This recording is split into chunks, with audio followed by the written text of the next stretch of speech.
Breaking news. 3 people were killed and 11 more were injured during a shooting late last night in Philadelphia. Just before midnight is when they opened fire on the crowd. There were multiple gunmen. None of them have been identified, and none of them have been arrested. This took place on South Street in Philadelphia. It's known as an entertainment district, with multiple bars and restaurants. There were hundreds of people there. 2 handguns were recovered at the scene along with many shell casings. Witnesses described the scene as total chaos. People were running into restaurants trying to get away from the violence. Police don't know what the reasoning behind this was, or exactly how many gunmen there were. The only thing we know for certain is 3 no longer are living and 11 more are injured. Please, y'all, stay safe out there. Always watch your back, keep your guard up, protect yourself in any way that you can, because these events are starting to become a daily thing.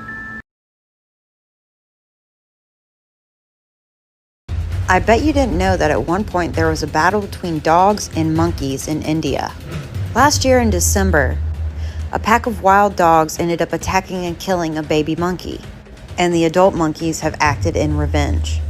Monkeys started attacking puppies and small dogs, taking them to the tops of buildings and the tops of trees, and throwing them to the ground, killing them. It's estimated they've killed around 250 dogs. When there were no dogs left to attack, they moved on to small children. An 8-year-old child was starting to be dragged away by a group of monkeys. When a bystander started pelting rocks at them, they then released the child and ran off. 2 of the monkeys that seemed to be the main culprits in this were captured. They were taken far away to another location and released. And since then, things have been quiet. No more dogs have been killed. No more children have been attacked. It got to the point where what dogs were left were trying to protect the children in the streets. Some scientists say the killing of the infant monkey had nothing to do with this, where others say it has everything to do with it, that these monkeys were acting out in revenge. Nature really is crazy.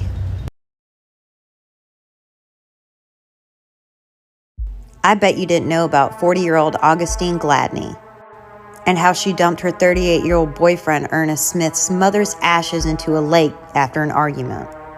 June 3rd, 2020, Ernest arrived home and realized his mother's urn was missing, and he overheard Augustine tell her daughter that she had taken his mother's ashes and thrown them into a lake. Later, he even got her to admit it through texts. So there's actually a viral video going around right now of a woman throwing her boyfriend's mother's ashes into a river because he cheated. But authorities say that that's just staged. That's not the actual video of Augustine doing so. But when Augustine did it, it was very real. On May 4th of this year, Augustine was charged with abuse of a corpse. And that charge can lead up to 1 year in prison and a $4,000 fine. Now, y'all, no matter how pissed off you get, don't throw someone's loved one's ashes into a river. That's just asking for some bad karma.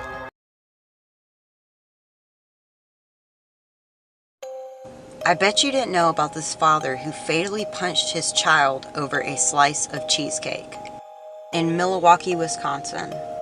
In 2019, 30-year-old Travis Stackhouse repeatedly punched his 5-year-old son in the stomach for eating his Father's Day cheesecake. He also admitted using the back of his hand, which had surgically had a metal rod placed inside of it, to hit his son in the face. He originally told police his son fell down a stairwell. After beating his son, he went out to the bar with several of his friends. When he arrived home, his girlfriend said that his son was behaving strange and that something was wrong. That's when they called 911. The 5-year-old was pronounced dead by paramedics on the scene. While Travis denied all allegations, his 6-year-old had told police that he saw his father hit his 5-year-old brother repeatedly in the stomach with a closed fist. Travis claimed to be the sole caretaker of all his children, which there were 5, but he could not name a single one of their birthdays or know how to spell a single one of their names. His son suffered from a ruptured stomach, bruised kidneys, and torn adrenal gland. Eventually, Travis admitted to punching his son in the stomach repeatedly. And he said the reasoning was he only had 1 slice of cheesecake, and when he saw his children eating the rest of it, he became enraged. Travis was sentenced to 20 years in prison for the murder of his own son.